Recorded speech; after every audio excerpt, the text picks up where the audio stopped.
शेर और चूहा की कहानी। जंगल का राजा शेर खा पीकर आराम से एक पेड़ की छांव में सो रहा था। तभी कहीं से एक नटखट चूहा वहां आ पहुंचा और खेलने लगा। खेलते खेलते वह शेर के ऊपर चढ़ गया। कभी वह शेर की पीठ पर दौड़ता तो कभी सिर पर चढ़ जाता। कभी वह उसके कान पर झूलता तो कभी पूंछ से खेलता। उसे बड़ा मजा आ रहा है और उसकी उछल कूद बढ़ती जा रही थी। नटखट चूहे की धमा चौकड़ी से शेर की नींद टूट गई। आंख खोलकर उसने देखा कि एक छोटा सा चूहा उसके ऊपर खेल रहा है। उसे बहुत गुस्सा आया और उसने चूहे को अपने पंजे में दबोच लिया। शेर के पंजे में आते ही चूहे डर गया और थर थर कांपने लगा। शेर बोला, बदमाश चूहे, तेरी इतनी हिम्मत कि तू जंगल के राजा शेर की नींद में खलल डाले। अब तेरी खैर नहीं, मरने के लिए तैयार हो जा। अब मैं तुझे मारकर खा जाऊंगा। मौत सामने देख चूहा गिड़गिड़ाने लगा, वनराज, मुझे क्षमा कर दे। मुझसे बहुत बड़ी भूल हो गई। मुझ जैसे छोटे से प्राणी को खाकर आपको क्या मिलेगा? आपका पेट तो भर नहीं पाएगा। कृपा कर मुझे छोड़ दीजिए। अवसर आने पर मैं अवश्य आपके काम आऊंगा। चूहे की बात सुनकर शेर हंसने लगा और बोला, मैं जंगल का राजा हूं। मुझसे बलशाली इस पूरे जंगल में कोई नहीं। तू छोटा सा चूहा मेरे क्या काम आएगा? लेकिन फिर भी मैं दया करके तुझे प्राणदान देता हूं। मेरी नजरों से दूर हो जा और आइंदा कभी मेरी नींद में खलल मत डालना। चूहा धन्यवाद कहकर वहां से चला गया। कुछ दिन बीते। एक दिन शेर जंगल में शिकार के लिए घूम रहा था कि वह शिकारी द्वारा बिछाए जाल में फंस गया। उसने बहुत प्रयत्न किया किंतु जाल से बाहर नहीं आ पाया। वह मदद के लिए दहाड़ने लगा। शेर की दहाड़ वहां से गुजर रहे एक चूहे के कानों में पड़ी। ये वही चूहा था जिसे शेर ने दया कर प्राणदान दिया था। चूहे दहाड़ की दिशा में गया तो शेर को जाल में फंसा हुआ पाया। उसने फौरन अपने नुकीले दांतों से जाल काट दिया। शेर आजाद हो गया। उसने चूहे को धन्यवाद दिया तो चूहा बोला, वनराज, आप शायद मुझे भूल गए हैं। मैं वही चूहा हूं जिसे अपने प्राणदान दिया था।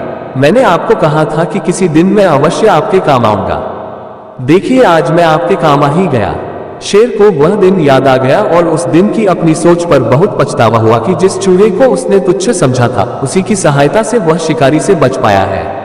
सीख 1, बाहरी स्वरूप देखकर किसी की योग्यता का आंकलन नहीं करना चाहिए। 2, उपकार कभी व्यर्थ नहीं जाता। किसी न किसी रूप में उसका फल अवश्य प्राप्त होता है।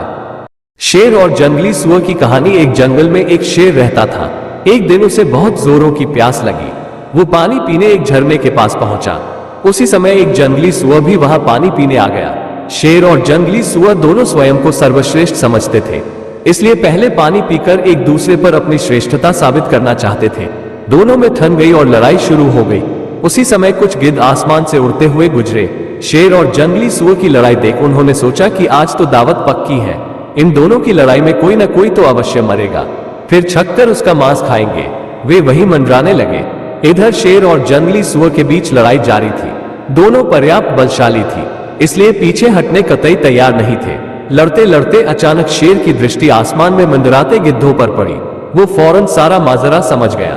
लड़ना बंद कर वो जंगली सुअर से बोला, ऊपर आसमान में देखो, गिद्ध मंडरा रहे हैं। वे हम दोनों में से किसी एक की मौत की प्रतीक्षा में है।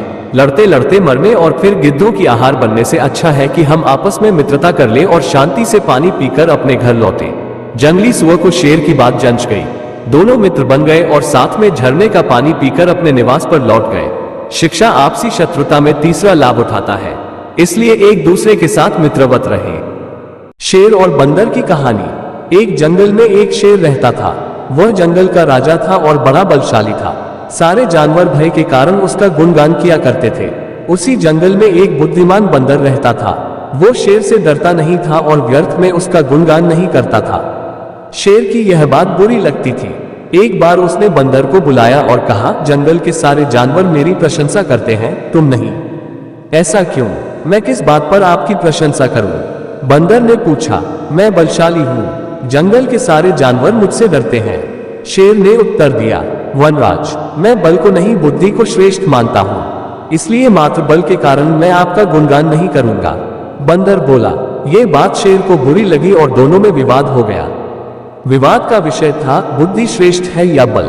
शेर की दृष्टि में बल श्रेष्ठ था किंतु बंदर की दृष्टि में बुद्धि। दोनों के अपने अपने तर्क थे। अपने तर्क देकर वे एक दूसरे के सामने स्वयं को सही सिद्ध करने में लग गए। बंदर बोला, शेर महाराज, बुद्धि ही श्रेष्ठ है। बुद्धि से संसार का हर कार्य संभव है, चाहे वह कितना ही कठिन क्यों न हो। बुद्धि से हर समस्या का निदान संभव है, चाहे वह कितनी ही विकट क्यों न हो। मैं बुद्धिमान हूं और अपनी बुद्धि का प्रयोग कर किसी भी मुसीबत से आसानी से निकल सकता हूं। कृपया ये बात मान लीजिए। बंदर का तर्क सुन शेर भड़क गया और बोला, चुप कर बंदर, तू बल और बुद्धि की तुलना कर बुद्धि को श्रेष्ठ बता रहा है। बल के आगे किसी का जोर नहीं चलता। मैं बलवान हूं और तेरी बुद्धि मेरे बल के सामने कुछ भी नहीं। मैं चाहूं तो इसी क्षण इसका प्रयोग कर तेरे प्राण ले सकता हूं। बंदर कुछ क्षण शांत रहा और बोला, महाराज, मैं अभी तो जा रहा हूं, किंतु मेरा यही मानना है कि बुद्धि बल से श्रेष्ठ है। एक दिन मैं आपको यह प्रमाणित करके दिखाऊंगा। मैं अपनी बुद्धि से बल को हरा दूंगा। मैं उस दिन की प्रतीक्षा करूंगा जब तुम ऐसा कर दिखाओगे। उस दिन मैं अवश्य तुम्हारी इस बात को स्वीकार करूंगा कि बुद्धि बल से श्रेष्ठ है, किंतु तब तक कतई नहीं। शेर ने उत्तर दिया। इस बात को कई दिन बीत गए। बंदर और शेर का आमना सामना भी नहीं हुआ। एक दिन शेर जंगल में शिकार कर अपनी गुफा की ओर लौट रहा था। अचानक वह पत्तों से ढके एक गड्ढे में जा गिरा। उसके पैर में चोट लग गई। किसी तरह वह गड्ढे से बाहर निकला तो पाया कि एक शिकारी उसके सामने बंदूक ताने खड़ा है। शेर घायल था। ऐसी अवस्था में वह शिकारी का सामना करने में असमर्थ था।